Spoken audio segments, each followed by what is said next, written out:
the big unanswered question that we all have is, is there anything else out there? Nope, not talking about aliens. Or are we? Just kidding. Check out this clip from Headspace Studios' podcast series, Dear Headspace. Hi, Eve. Hi, Ryan. Hi. Hello. Nice OMG, Ryan, it is your first time on Dear Headspace. So, on behalf of both Eve and I, welcome. Thank you both so much. I could not be more excited to be here. It's so cool, frankly, to be a part of this show and the incredible audience that you guys have built and all the amazing questions that get asked. So I'm ready to jump in. I'm laughing because I thought you were going to say, thank you so much. I couldn't have done it without you. And I was like, you really couldn't, I guess. Well, if that you would really be true. Think about it. All right, you two. First, we have a question from Carmela, who's looking for help with her racing mind. So let's get right to that. I am Carmela from Colorado. Throughout the day, I notice I am always silently counting, or there are just random thoughts running through my head constantly. It's exhausting, and I would like help in quieting my mind. Thank you. Oh, thank you for this question, Carmela. So this is, now she didn't give a lot of detail. So I think there's like a lot of ways we could look at it, but I'm interested in your initial takes. What do y'all think? Yeah, Carmela, thank you for asking this question. I think you're probably asking this question on behalf of probably a lot of people, I would say, and that our minds can often feel really, really busy and hectic, and it can be quite overwhelming. You mentioned counting, and I'm not sure if that's something that you've been doing for a while or you've noticed it as a new thing. But I just want to reassure you that having a busy mind isn't. Try not to worry too much. Of course, as Robin said, you didn't share a huge amount of context, so we're not 100% sure, what's going on in your life. But I think, generally speaking, life tends to be pretty busy at times. It can be quite stressful. You might be managing a lot, taking care of others, whilst working, all of the above. And naturally, that can leave the mind quite busy. Something that I have found really helpful, as I too struggle with a busy mind, an anxious mind, a worried mind. Plus one. Plus a lot there. It is, and actually it was anxiety that got me into meditation many years ago. When I'm feeling really restless like that, I try as much as I can to go for a walk. When we're feeling overwhelmed, anxious, maybe overstimulated, getting out and moving can be really, really beneficial. Helps to calm the nervous system, and actually paying attention to the movement of your feet. So you're quite literally coming out of your mind, and into your body and paying attention to your surroundings. And, we're coming up on fall and autumn, and it can be a lovely time to get outside, seeing the trees change color, and of course get some movement, to help, come out of the mind and into the body. Yeah, that's all really lovely and wonderful.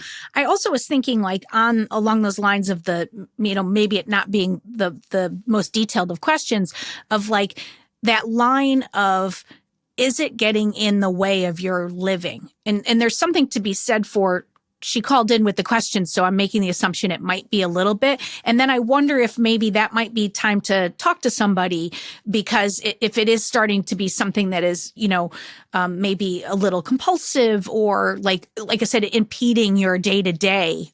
What do you think about that, Ryan?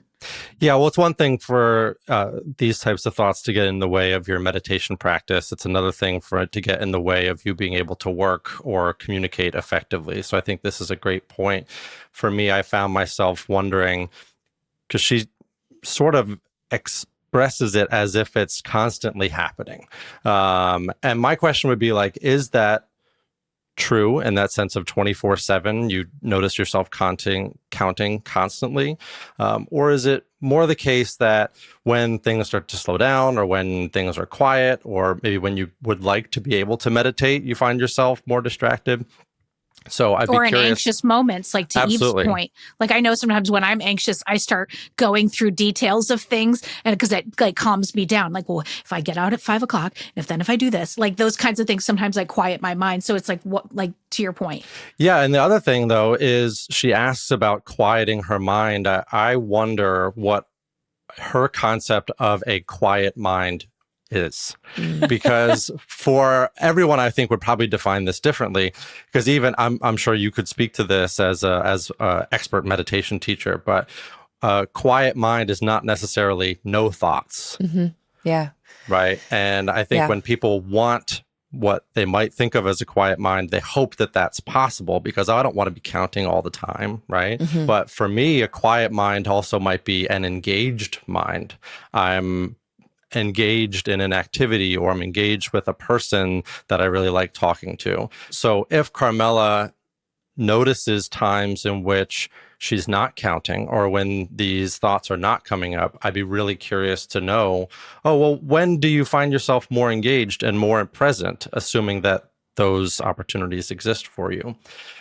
Because if that's true, then, because like for me, when I'm playing basketball or playing with my dog, or as Eve said, going for walks, playing with my daughter, there are very few thoughts happening because I appreciate the ability to be present in those activities. And to me, that's the quietest mind that I get to experience. Yeah. Yeah. That's such a good point, Ryan, around how do you define a quiet mind? Because as much as we try, we can't turn off our thinking. In fact, the mind is designed to think. And I think in your case, Carmela, it feels like it's in overdrive a little bit. And I think the point Ryan made around, is this, is it constant or is it only at certain points in the day? Like bringing, a little awareness to that. And I think, meditation can be a really great tool in terms of helping to settle the mind down where I'm thinking of the noting technique where we actually label and name thinking as it arises.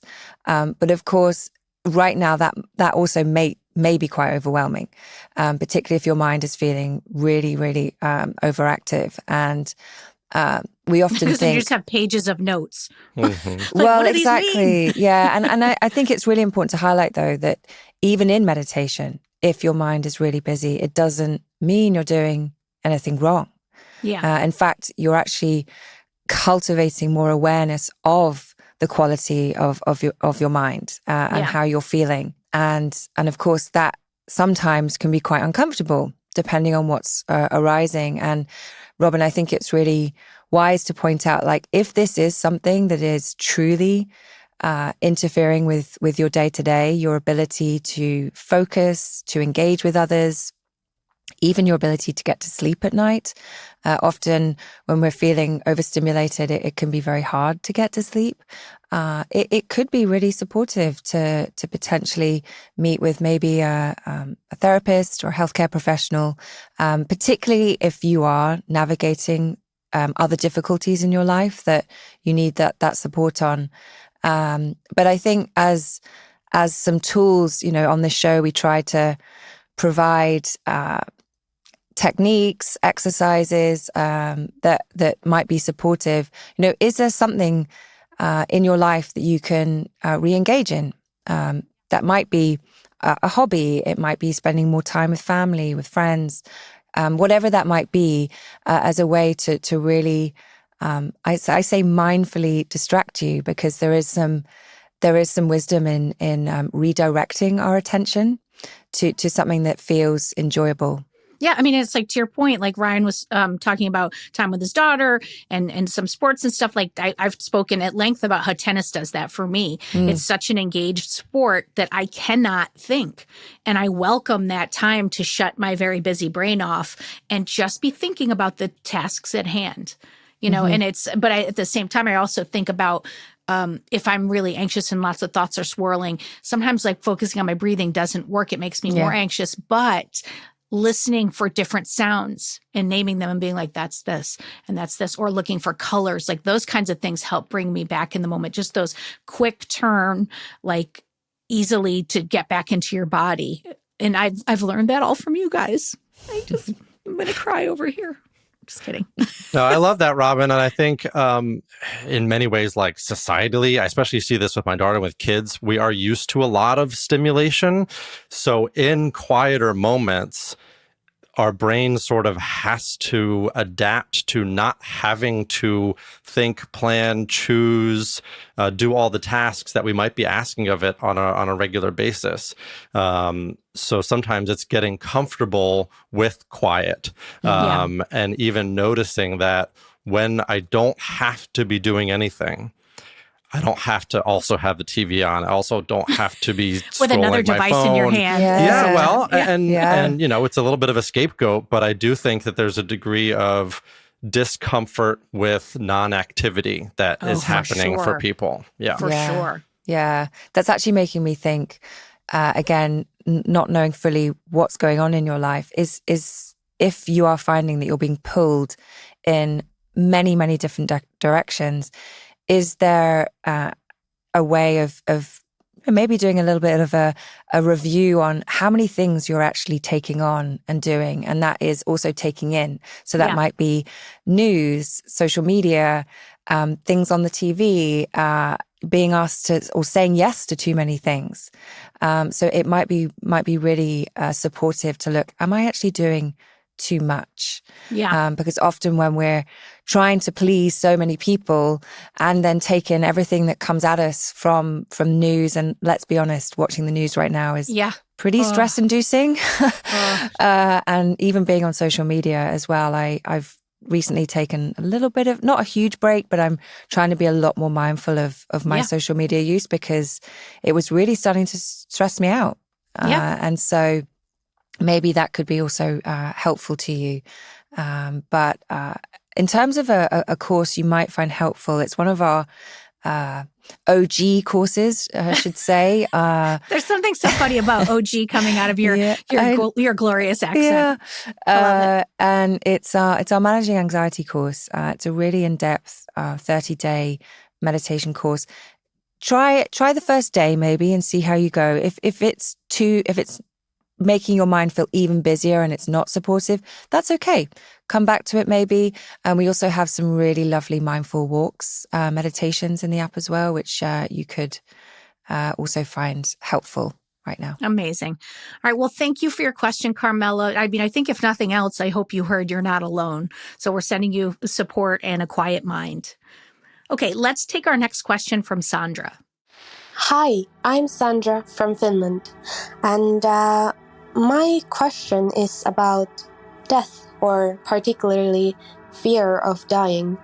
So ever since I was a small kid, I've sometimes been hit by this kind of fear or anxiety relating to death. The idea that this all ends someday and there might be nothing after kind of consumes me, and I just get very anxious and it's just a very dark feeling. So I was wondering about your perspectives or maybe some tips on how to cope with that when that feeling hits.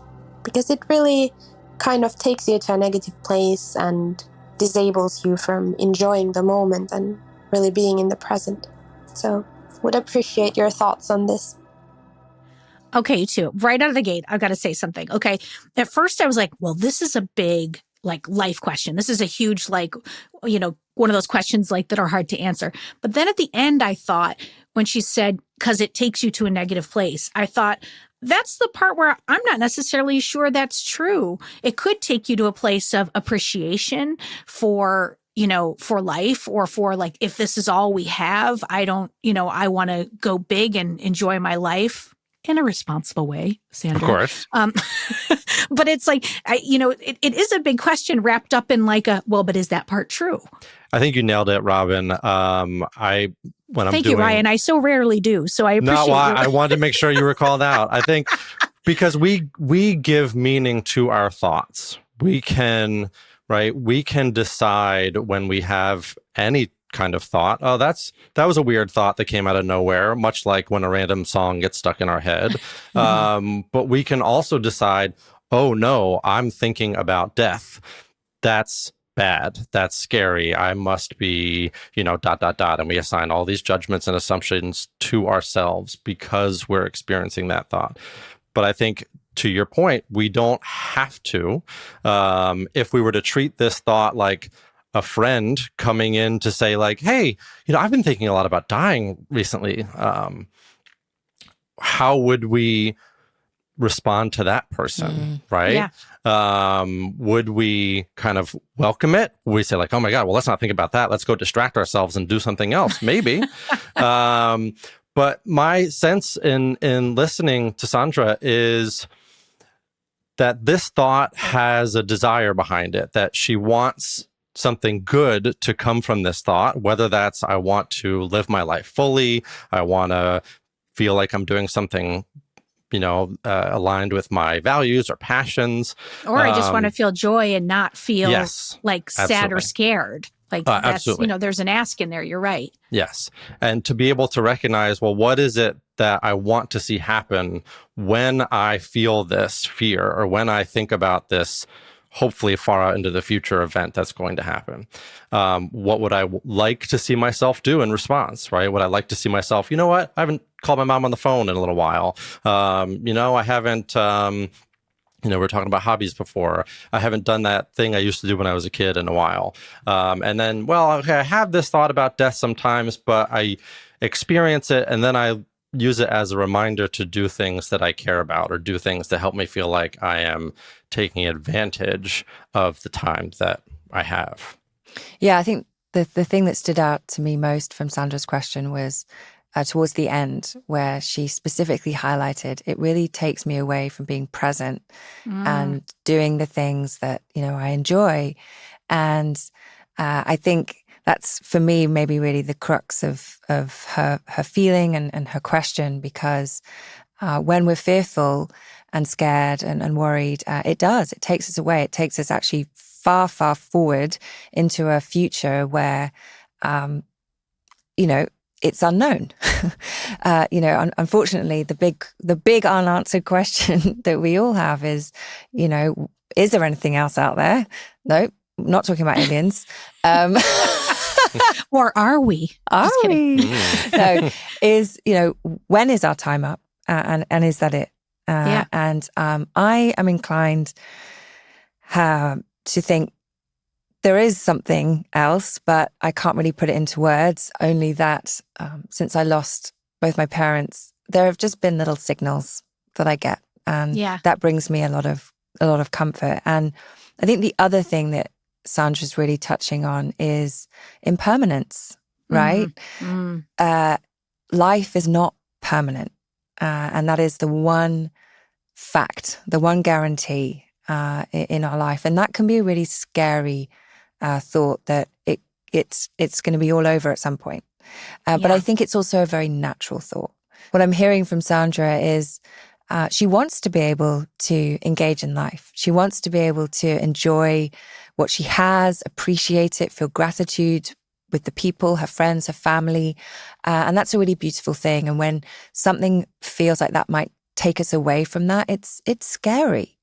And it's only natural that those feelings of anxiety or worry, might arise. And so as I've been listening to you both and again, just reflecting on your question, this idea of equanimity comes to mind.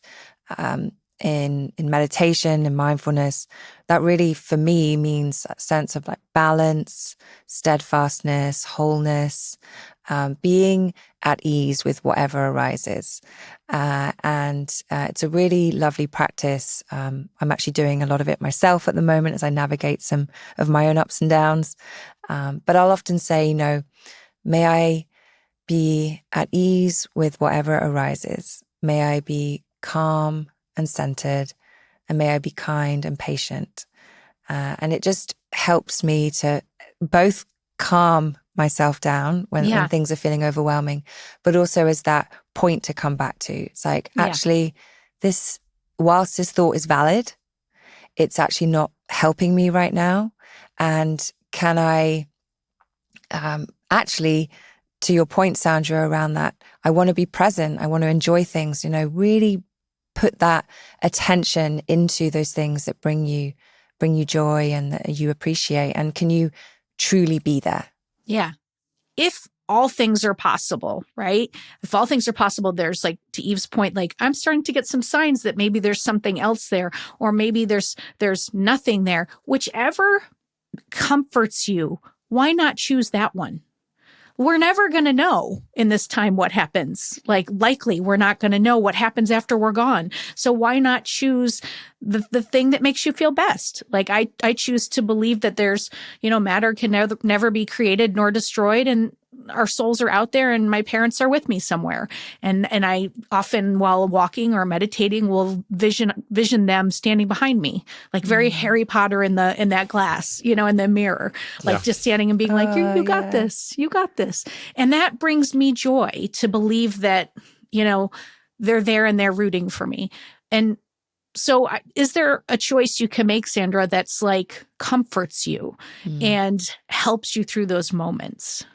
I love that, Robin. And I also wanted to kind of validate Sandra's choice in feeling this fear and wanting to speak it out into the world, because for me, that is an example of a skill that, Sandra, that you already have, which is bravery, right? And bravery is that action in response to fear. So if this is a skill that you have to be able to feel, I'm having this really intense personal experience that is uncomfortable for me, I'm going to leave a voicemail for a podcast out there, in the world to share this experience. Like, what a brave choice to acknowledge that's worth doing. And I think being able to take that course of action and apply it to the next time that you feel this fear. Well, what does bravery, what does courageousness look like for me now? I'm experiencing this thought while I, am out for a walk. Okay, well, maybe bravery is just keeping going for another mile and then turning around. And maybe bravery is turning around and deciding, actually, what I need right now is rest. That is what helps me feel like I want to take care of myself. And that's the value I want to lean into when I, worry about what's going to happen, hopefully, again, a very long time from now. Yes, a very, very long time from now, Sandra. Yeah. And just a final point from me around, I also heard a lot of care in Sandra's question. This is coming from a place of care and of love and of wanting to have a long and fulfilling and healthy life. And I think that is something, as Ryan said, to actually speak out some of your fears, because I think you'll be speaking on behalf of a lot of people, actually, especially in the world that we live in today. And so those are really amazing qualities to have, of care, of wanting to be present, of wanting to make an impact, connections. And so I think those are really amazing values to come back to, particularly when you maybe are feeling the intensity of the experience of fear of death. Yeah. Plain and simple, but I should say plain, but not simple. Plain, but very not simple. But not simple. The most least simple thing that could be. All right. Well, thank you so much for your question, Sandra. We really appreciate it. And we're sending love to you and peace with this question. Mm-hmm. And now, as a special treat, we have a mindfulness moment from Claire. Hi, my name's Claire. I live in the UK. I haven't got a question, but I was listening to one of your dear Headspace podcasts the other day, and somebody shared a mindful moment, so I wanted to share mine. In the mornings when I work from home, my husband takes the children to school and he gets them ready, and I get up and I do a yoga practice, and then I do a 10-minute meditation. This morning is Monday morning, and we've just come back from a lovely weekend away, and the weather was amazing. We were all a bit sad about being home and a bit tired. Meditate, I could hear my husband getting cross with my son. I could hear my son, he's 7, getting upset. I couldn't really hear what they were saying. I could just hear the tone. And then I heard him run up into his bedroom, and I was feeling cross because it was my time to meditate. It was the only time I have. And I opened my eyes and then I closed them again. I tried to meditate and I couldn't, because I could hear him upset. And I thought, I can't ignore him when he's upset. So I stopped my meditation and I went through to him and I just held out my arms and he climbed into them. He was crying. I could feel his heartbeat going so fast. I put my hand on his heart and we just breathed and he calmed down. And I suppose that was my meditation for the day. And it was just kind of a lesson in bringing my meditation to my family, who then all came and had a big hug with me and everybody calmed down. And we're still sad about being home, but it made our day a little bit better. So I just wanted to share that. Thank you. Oh, I mean, thank you so much for sharing this, Claire. I got goosebumps in the middle of that because I was just like, this is so lovely. Because it's not just a reflection on the meditation or whatever, but it is also about flexibility. And when we're so stuck in like a way something needs to go, and she just like went with it, and in going with it, it made everything better for everyone. Or most everything. Yeah. Oh gosh, Claire, thank you so much for sharing that. It was lovely. It was just so beautiful. And I love what you said about bringing your meditation out into your family, and that actually that was the practice. And really, truly, the reason we take time out to meditate is so that we can actually integrate that skill, that compassion, that awareness into our relationships, into our community, and the world around us. And it's just so lovely. And you breathe together. I was just picturing you all in this huge group hug, cuddle puddle, as they say. It's just so, so lovely. And I think just so wonderful. I'm lost for words right now because it's just so beautiful. Yeah, beautiful is the right word. And to me, the phrase that was coming to mind was just this sort of radical acceptance of the moment, that even though Claire, you were trying to meditate, which you deserve that time and you deserve that space. You recognized what was going on. And that choice to go to your son was probably also coming from an internal value of, I show up, for my family, even when I'm trying to take time for myself. And what a beautiful way to bring that meditation into him and to your family. And I was just thinking, wow, this is such a great example of acceptance, because acceptance is, and she said it, we were still sad about being home. Yeah. And I think that's such a beautiful way to recognize what acceptance is. It's not resisting the emotion. It's just saying, this is now. This is our moment. This is reality. This is where we are. And we're still sad. Yeah. And that is just, she came to the beautiful conclusion all on her own, which is just beautiful to hear, and grateful for her sharing with us. Yeah. It just made me think of how many times, because this is kind of a parenting moment, but it's also kind of not. But I'm thinking of all the times as a parent when I was just like, and I'm just trying to make something like a square fit into a round hole. And I want it to go a certain way. And guess what? Everybody gets activated if I'm activated. Like, there's no help to be had if I come in hot. And I know this from all the times I've come in hot. Yesterday. So it's like it's for me, I'm so thankful that Claire sent this, because this is just such a reminder to me of the choice that I have in a moment. I don't necessarily have to come in screaming like a banshee, because by the way, I'm putting myself in Claire's shoes. I could have been super mad at my husband because this is my meditation time. I could have been super mad at my kid because, come on, can't you just listen to your dad? And then I probably still would have lost the meditation, and then everybody would have been at a 7. And then suddenly that's when you're like, get the keys, we're getting out of the house. It's like, then everything is like, my shoulders are up here. So that was so lovely as a reminder for me. And it's not just as a parent. How many times in my day do I have choice to do something differently? And maybe I don't. Yeah. I'm thinking here around that choice of reactivity or response. And so often when something presses our buttons, it's easy to get irritated, angry, frustrated, and take it out on those people. Like, Yeah. you're so selfish for ruining my meditation time. This is all I get. I do mornings. Like all that. And of course that is, like, as Ryan said, that's so valid to feel like, come on, this is my time. This is all I get. And I totally can understand that. But I'm also thinking of, we have this really, really lovely animation in Headspace app called the Impatient Yogi.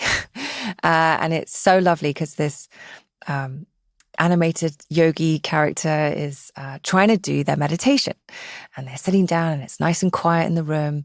And then suddenly someone comes in the door interrupting, and they're like, it's okay, just ignore it. It's fine. My meditation time. And then they keep interrupting, and then they kind of blow up.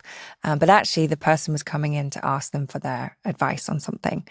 And so the lesson here, the moral is, and really you demonstrated that so well, Claire, is that sometimes the most skillful choice and the most compassionate choice is actually doing something for someone else in that moment.